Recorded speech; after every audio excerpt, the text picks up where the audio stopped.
جی قاری مزمل حسانی صاحب، چلیں آپ تو اپنے ہی بندے ہیں، ایسے ہی اشاروں میں بتا دیں میں سمجھ جاؤں گا. یہ بات سچ ہے کہ جناب سیدہ زینب سلام اللہ علیہا کی بد دعا ہے شیعہ حضرات کو، اور لوگ اکثر یہ بات کہہ کے نکل جاتے ہیں کہ یہ جو رو رہے ہیں، غم کر رہے ہیں، یہ سارا کچھ بد دعا کے نتیجے میں کر رہے ہیں. آپ کا کیا کہنا ہے؟ جی انشاءاللہ اشارے میں کیوں ہم کوشش کریں گے کہ ہم وضاحت کریں تاکہ دیکھنے والوں کو اشارہ شاید کسی کو سمجھ نہ آئے. یہ بات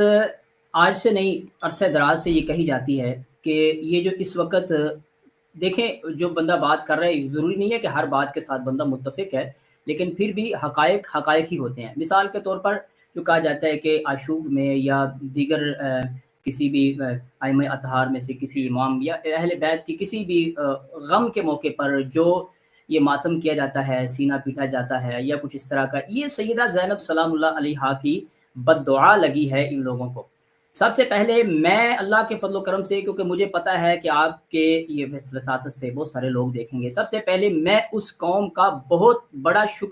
بہت شکر گزار ہوں، اور میں ان کے سامنے ایسے سمجھے کہ میں ان کا شکریہ ادا کر رہا ہوں کہ آپ نے جس طریقے سے بھی صحیح، چاہے اپنے سینے پہ ہاتھ مار کے، چاہے جیسے بھی کر کے، چاہے اسے دنیا لاکھ جو مرضی کہے، آپ نے اہل بیت اطہار پر ہوئے ظلم کو آج تک دنیا کو بھولنے نہیں دیا. ٹھیک ہے، میں پھر کہہ رہا ہوں یہ جو اختلاف ہے فقہی، ان کو آپ ایک سائڈ پہ رکھیں، لیکن آج مجھے یاد ہے، مجھے پتا ہے، تو میں اس علامت سے یہ بڑی دیکھ بات رہا ہے. ہوں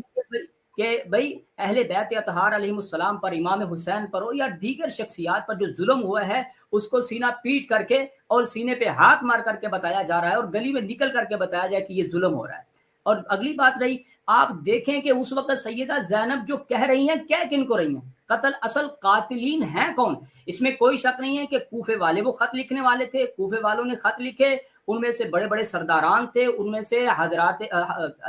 کچھ اصحاب بھی تھے محمد مصطفیٰ صلی اللہ علیہ وآلہ وسلم کے. لیکن حقیقت یہ ہے کہ جو اصل میں محبین اہل بیت تھے، جو اصل میں وہاں پہ جو انوائٹ کرنے والے تھے، بلانے والے تھے، خطوط بھیجنے والے تھے، ان کو عبید اللہ ابن زیاد نے بند کر دیا تھا، ان کو بند کر دیا تھا. اصل یہ تاریخ آگے جاتی نہیں ہے نا، اس کو آگے چلایا نہیں جاتا. قاتلین جو ہیں ان کو واقعی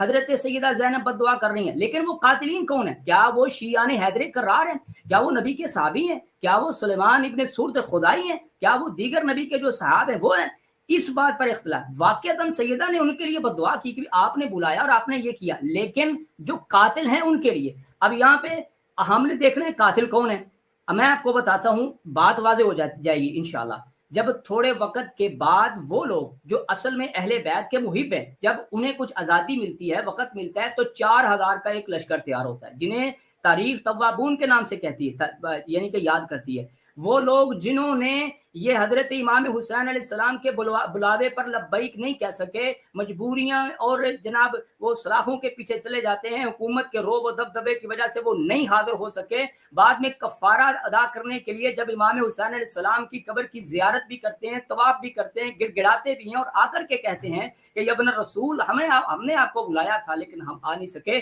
آج ہماری جانیں آپ کے لیے حاضر ہیں. تھوڑا سا آگے چلے نا طریق کو، تھوڑا سا چند اور آپ آگے کھنگالی اور دیکھیے، پھر آپ کو پتا چلے گا کہ قاتلین کون ہیں اور سیدہ کی بد دعا کن کے لیے ہے. اور یہ جو باقی فقہی چیزیں ہیں، کرنا چاہیے نہیں کرنا چاہیے، ایک علیحدہ چیز ہے، لیکن خدا کی قسم آج اگر ہم اہل بیت پر ظلم جو ہوئے ہیں ان کو اگر صحیح معنی سے سمجھ سکتے ہیں تو اسی بات سے سمجھ سکتے ہیں. اگر نہ کتابوں کی حالات آپ دیکھ لیں، وہاں پہ بھی آپ کو پورے طریقے سے ساری چیزیں میسر نہیں ہوں گی. اور پھر جو علماء کی ہے، جو ناصبین کی میں بات کر رہا ہوں، ان کی بات آپ کر لیں تو ان کے حوالے سے تو کسی قسم کا کوئی شک نہیں ہے کہ وہ جہاں پر اہل بیت اطہار علیہ السلام کے فضائل کی بات ہو، مصائب کی بات ہو، وہیں پر ان کا جو ہے علم رجال اور سارا کچھ وہیں پہ ان پر قوانین لاگو ہوتے ہیں. ان کی یہ جناب لائبریریاں، ان کے کیمرے، ان کی ساری جو ایفرٹس اس پر لگتی ہیں کہ کہیں اہل بیت اطہار پر ہوئے ظلم لوگوں کے سامنے نہ آ جائے.